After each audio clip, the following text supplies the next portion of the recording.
Como se ha mencionado con anterioridad, H5P se puede instalar como una extensión totalmente integrado dentro de la plataforma y funciona como una actividad que el docente puede agregar como cualquier otra dentro de un curso dentro de Moodle. En esta pantalla tenemos nuestro curso sobre H5P creado y vamos a crear una actividad. Damos clic en añadir una actividad o recurso como usualmente lo hacemos y aquí podéis mirar cómo ya se encuentra el contenido H5P integrado en la plataforma. Al dar clic para seleccionarlo nos aparece un poco una descripción sobre lo que es la herramienta y sus posibles usos. Vamos a dar clic en agregar.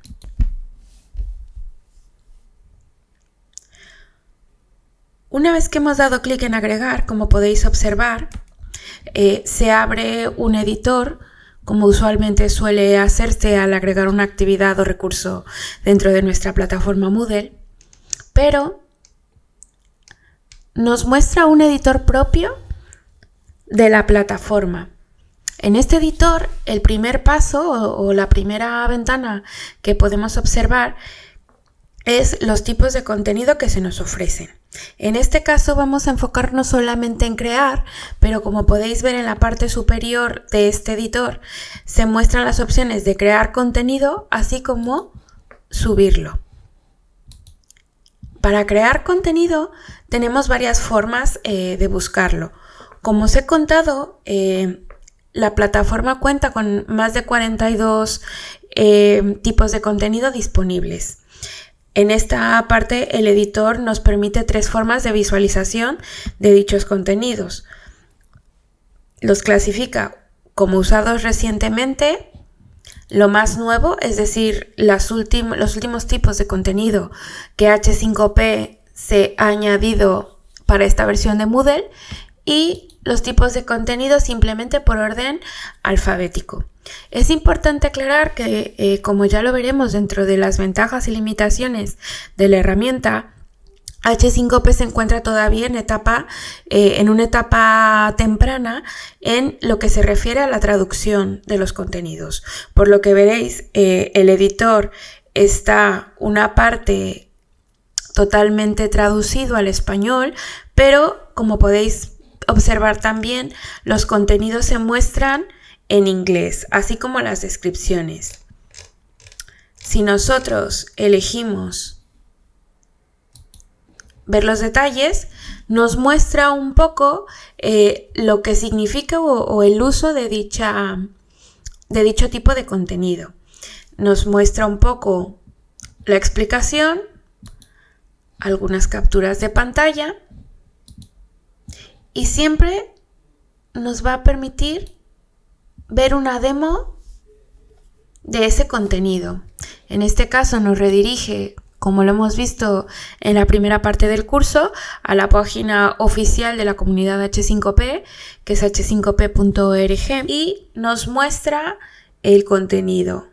Bueno, como veréis, la página también se encuentra en inglés, pero podemos visualizar sin ningún problema el ejemplo que nos ofrecen.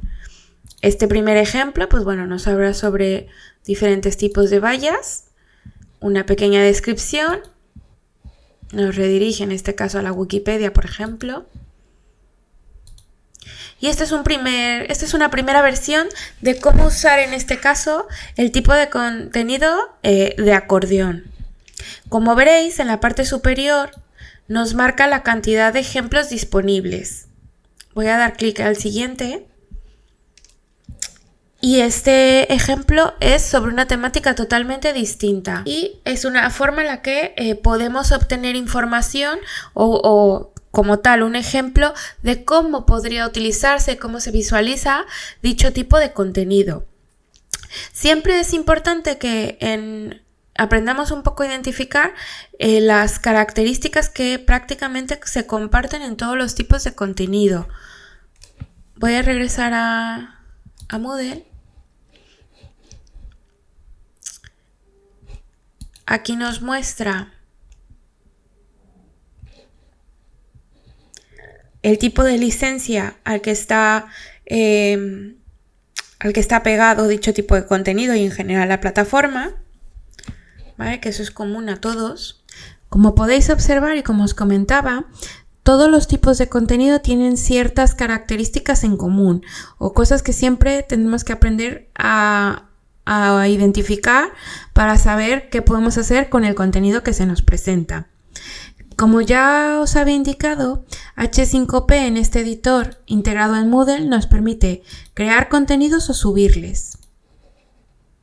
Así que es importante tomar en cuenta que siempre que veamos un tipo de contenido en H5P, se nos va a indicar cómo podemos o qué podemos hacer con dicho contenido. ¿Vale? Entonces siempre tendremos en la parte inferior esta pequeña cinta de opciones.